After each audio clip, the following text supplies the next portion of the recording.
हमनी के संस्कृति, हमनी के संस्कार सदा रहे हमनी के साथ। भारत के महान ग्रंथ और काव्य सब के संपूर्ण संकलन सब्सक्राइब करें तिलक।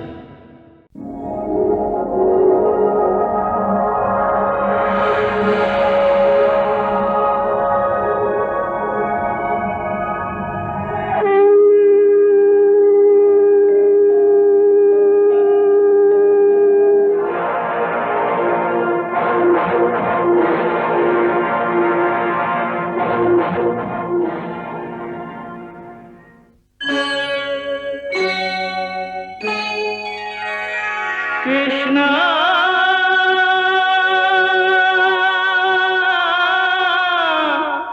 कृष्णा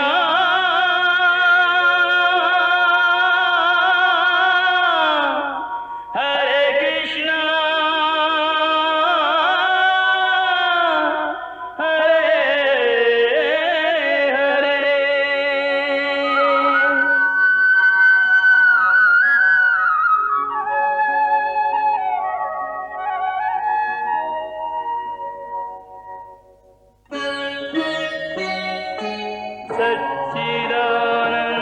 सच्चिदानन्दरूपाय विश्वोत्पत्त्यादिहेतवे तापत्रयविनाशाय श्रीकृष्णाय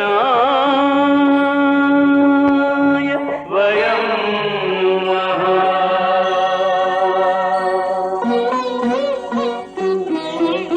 श्रीकृष्ण गोविंद हरे मुरारे, हे नाथ नारायण वासुदेव। हरे कृष्ण राधे कृष्ण कृष्ण हरे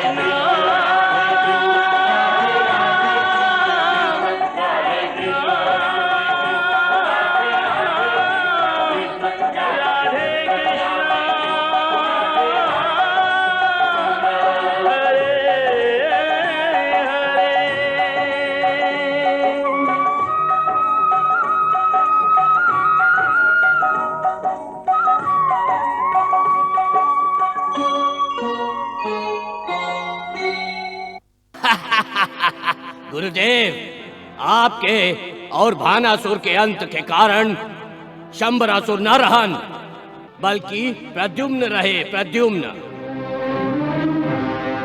आप हमके प्रद्युम्न के बारे में जानकारी दी, हम ओकर अंत करब।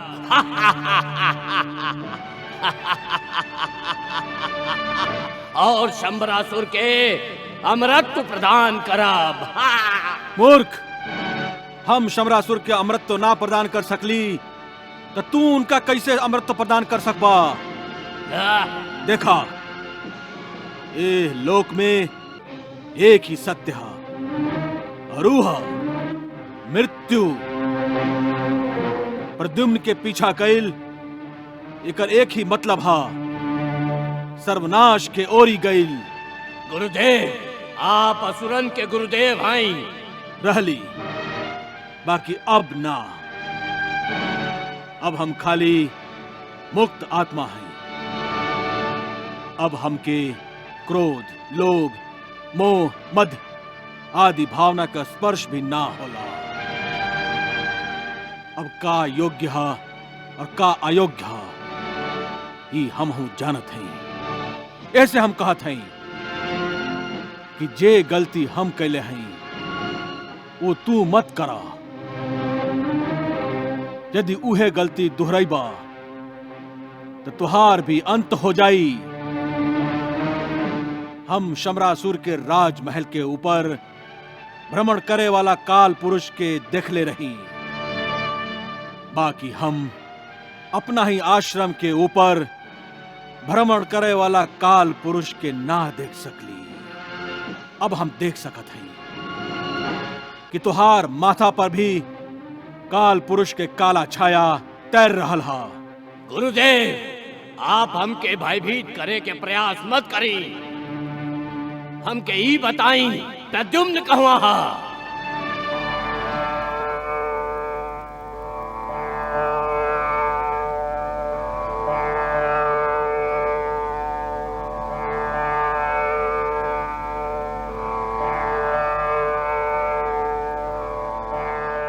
हे प्रभु, हम प्रद्युम्न के मायावी विद्या प्रदान करे जा रहल हई। एह काम खातिर हमके आपके आशीर्वाद चाहिए। भानामती, हमार आशीर्वाद हमेशा ही तोरा संगे रहा। तू जे अलौकिक काम करे जा रहल हो, ओकरा खातिर हमेशा ही देवता तोहके याद करी हैं।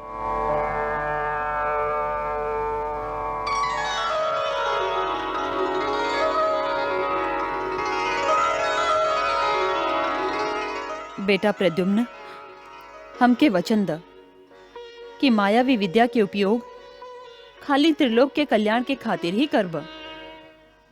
माई, हम आपके वचन देते हैं कि मायावी विद्या के उपयोग हम खाली त्रिलोक के कल्याण खातिर ही करब। अब हमके गुरु मान के संकल्प कर और हमार पूजा कर बेटा। जे आज्ञा माई।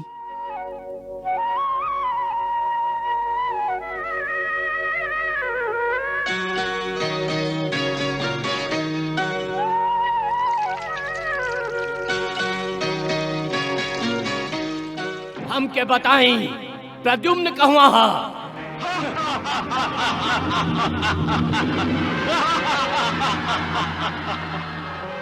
बताई गुरुदेव, बताई गुरुदेव। आप तो अनुभव कर लीले हई, जे मृत्यु के पास जाए के कोशिश कैलस ओकर केहू भी रक्षा ना कर सकेला। बाकी हे काल पुरुष, भटके वाला के उचित मार्ग दिखावल ये भी तो हमार कर्तव्य है। गुरुदेव, आप भुला गईली कि आप जीवित नहीं थी। हमके ई बात याद है काल पुरुष, फिर भी हमरा जैसन अंत विकटासुर के ना होखे, ऐसे हम ओकर आंख खोलल चाहत हैं। ये जानबूझ के, सोच समझ के आपन आंख बंद कर लीले होखे, ओकर आंख आप कबो ना खोल सकीले। हे गुरुदेव, का आप शंबरासुर के आंख खोले में सफल भइल रही? प्रभु, गुरुदेव के विचारधारा में ये जी परिवर्तन आयल है, ये आश्चर्यजनक है। एमे आश्चर्य के का बात है देवी? गुरुदेव अब पृथ्वीलोक के शरीर के त्याग के एगो आत्मा के रूप में बाड़न। देवी, आप तो जानत हैं कि प्रत्येक आत्मा पवित्र होखेला।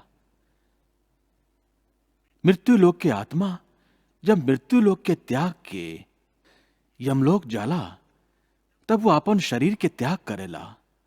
इस शरीर के संगे संगे जुड़ल सगरे गुण के और अवगुण के, सगरे भाव और भावना के, रिश्ता के, ये हमें छोड़ के आत्मा चल जाला। कर्म के अनुसार और पिछला संचित कर्म के अनुसार दूसर शरीर धारण करे तक आत्मा एगो देवता के तरह होखेला। यह अनुभूति आज गुरुदेव के आत्मा विकटासुर से बात करत समय हमके दिखा रहल है। काहे कि गुरुदेव की आत्मा पवित्र है, उ सभी के भला कल चाहेला।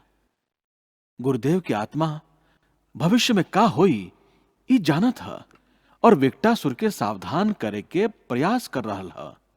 आपके याद हुई देवी, काल पुरुष के गुरुदेव के बार बार चेतावनी देहला के बाद भी गुरुदेव सावधान ना भइल रहन। आज बिल्कुल उहे दशा विकटासुर और शमरासुर के है। गुरुदेव, समय नहीं खे हमरा पास। आप हमके प्रद्युम्न के बारे में बता दी ही, ना तो अनर्थ हो जाई। अनर्थ तो होखे ही वाला बा विकटासुर। यदि तू जानल ही चाहताड़ा तो सुना। प्रद्युम्न गंधमादन पर्वत पर भानामती से मायावी विद्या ग्रहण कर रहा था। गंधमादन पर्वत पर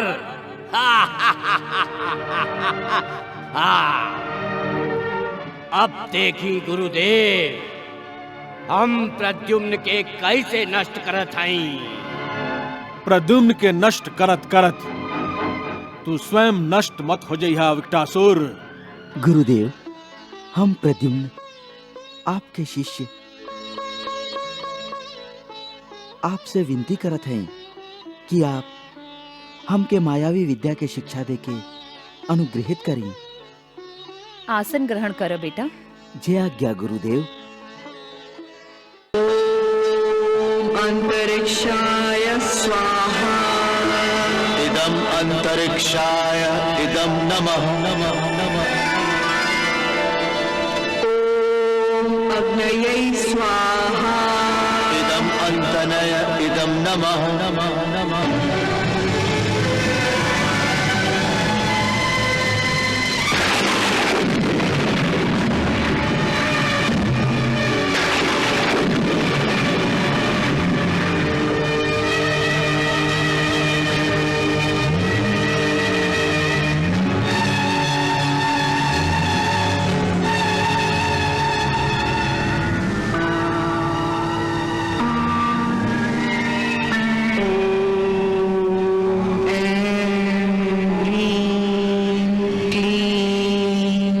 चामुंडाय विच्चे।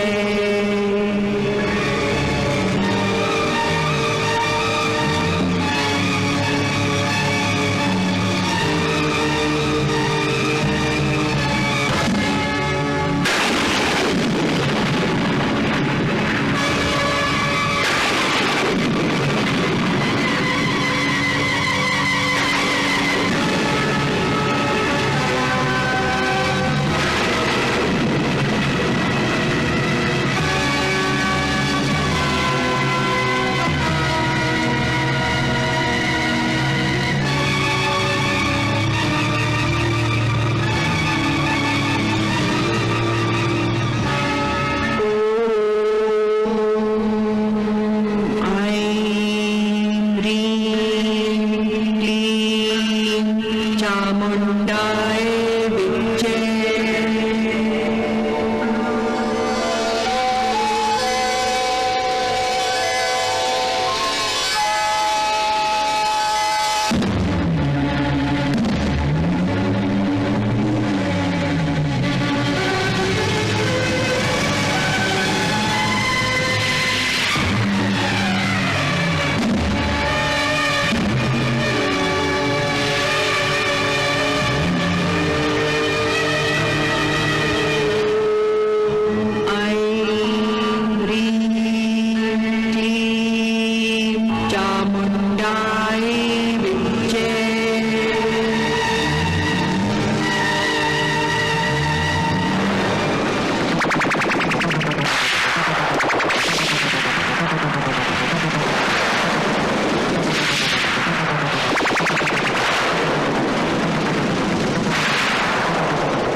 चामुंडाय विच्चे।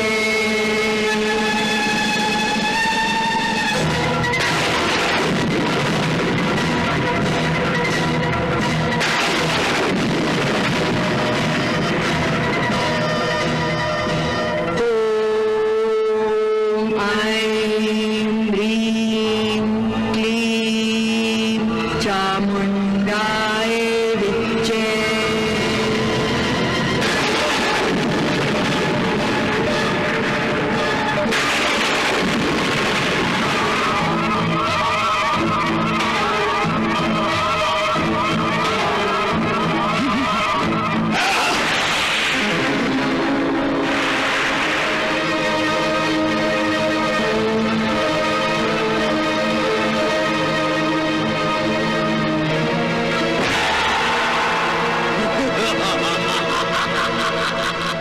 अचंबासुर, बड़ हो जा, बड़ हो जा।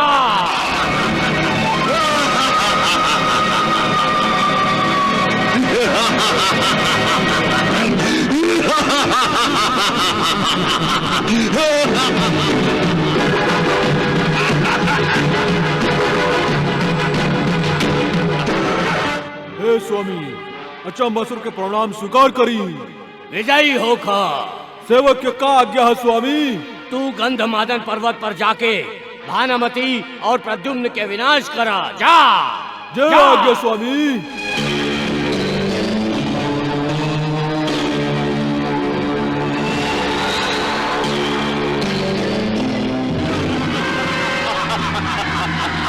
गुरुदेव, ओकर अहंकार शीघ्र ही नष्ट हो जाए।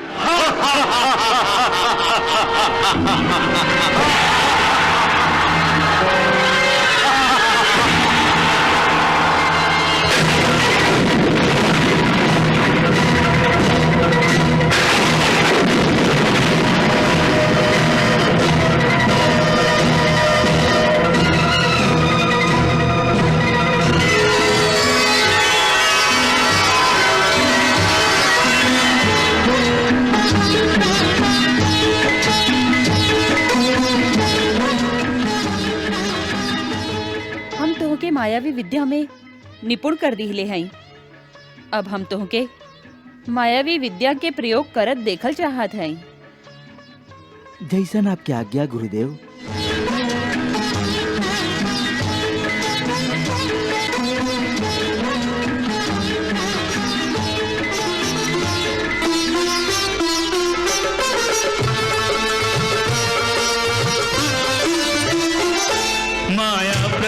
कौशल में कुशल हर सिद्धि का अधिकारी, प्रद्युम्न कर चुका आत्मसाध माया की विद्या सारी। गुरुमा हर्षित है, शिष्य पर गर्वित है।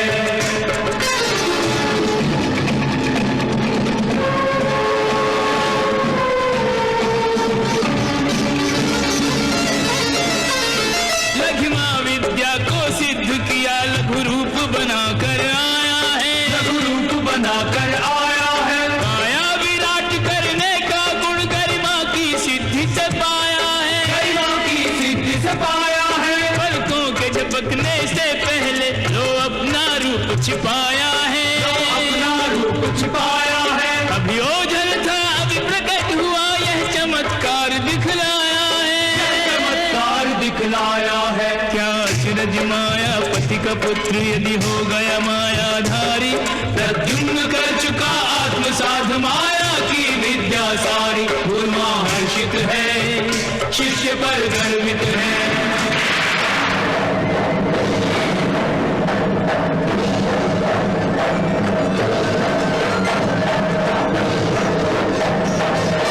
माया बल से अपने तन के टुकड़े टुकड़े कर डाले हैं, टुकड़े कर डाले हैं। टुकड़ों को फिर से जोड़ दिया, यह कर्तव्य देखने वाले हैं।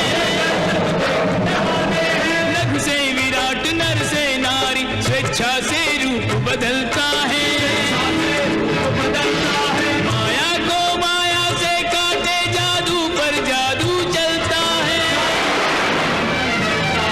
लक्ष्मी नारायण से ज्योतित इस दीप की महिमा भारी, प्रद्युम्न कर चुका आत्मसाध माया की विद्या सारी। गुरुमा हर्षित है, शिष्य पर गर्वित है, गुरुमा हर्षित है, शिष्य पर गर्वित है।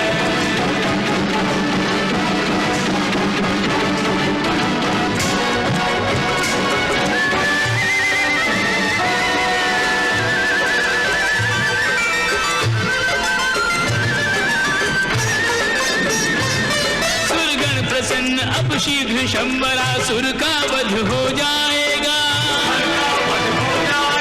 सुरपति आश्वस्त के अब उनका साम्राज्य न जाने पाएगा, न जाने पाएगा। गति को है अटल विश्वास के विजयी, उसका जीवन धन होगा, उसका जीवन धन होगा। नारद मुनि जाने निश्चित ही शिव जी का पूर्ण वचन होगा, शिव जी का पूर्ण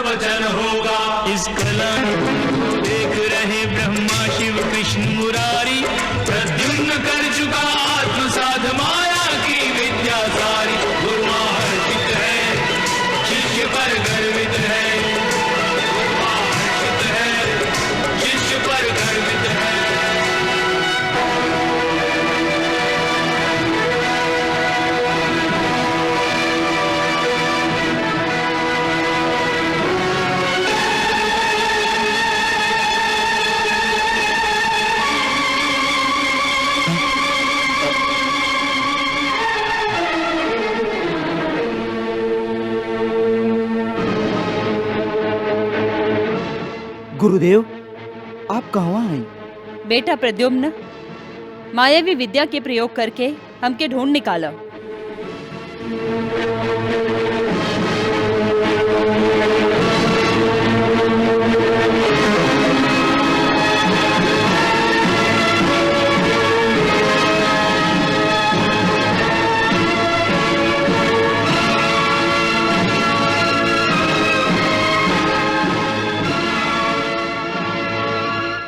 देवऋषि, भानुमति प्रद्युम्न के एह तरह से भ्रमित काहे कइल चाहत है? नारायण नारायण। देवी रति, भानामती प्रद्युम्न के भ्रमित ना कर रहल हई, बल्कि यदि युद्ध में शंबरासुर उनका भ्रमित करे के प्रयास कैलस तो ओकरा पहचाने के शिक्षा ऊ प्रद्युम्न के दे रहल हई। नारायण नारायण। गुरुदेव, आपका आज्ञा बा? बेटा प्रद्युम्न, तोहरा सामने हमार दूगो प्रतिमा है।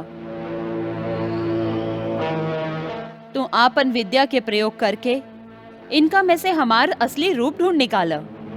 युद्ध में भी तुहके यही तरह शत्रु के माया के पहचाने के होई। जय आज्ञा गुरुदेव।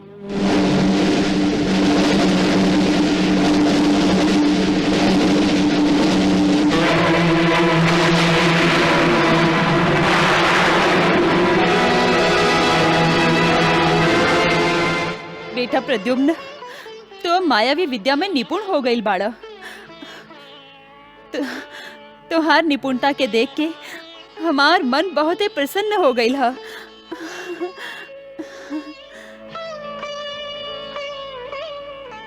गुरुदेव, आपके आशीर्वाद हमेशा ही हमरा संगे रहे। हमार आशीर्वाद हमेशा तोहरा संगे है हमार बेटा।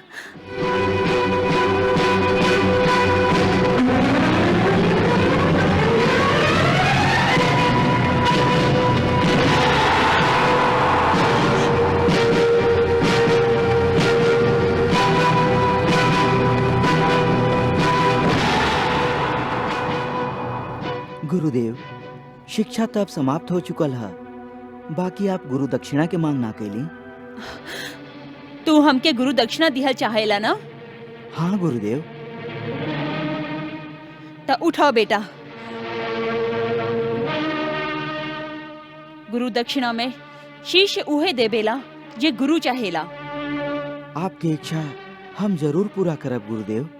तब फिर देखो, आसमान में शंबरासुर के भेजल राक्षस हम लोग के ढूंढत आ रहल है।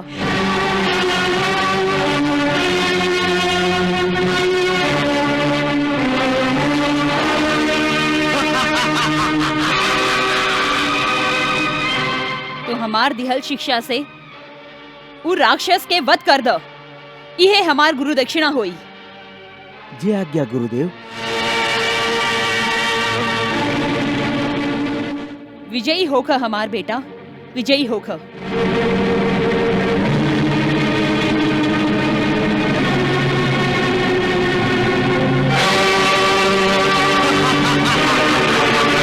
कृष्णा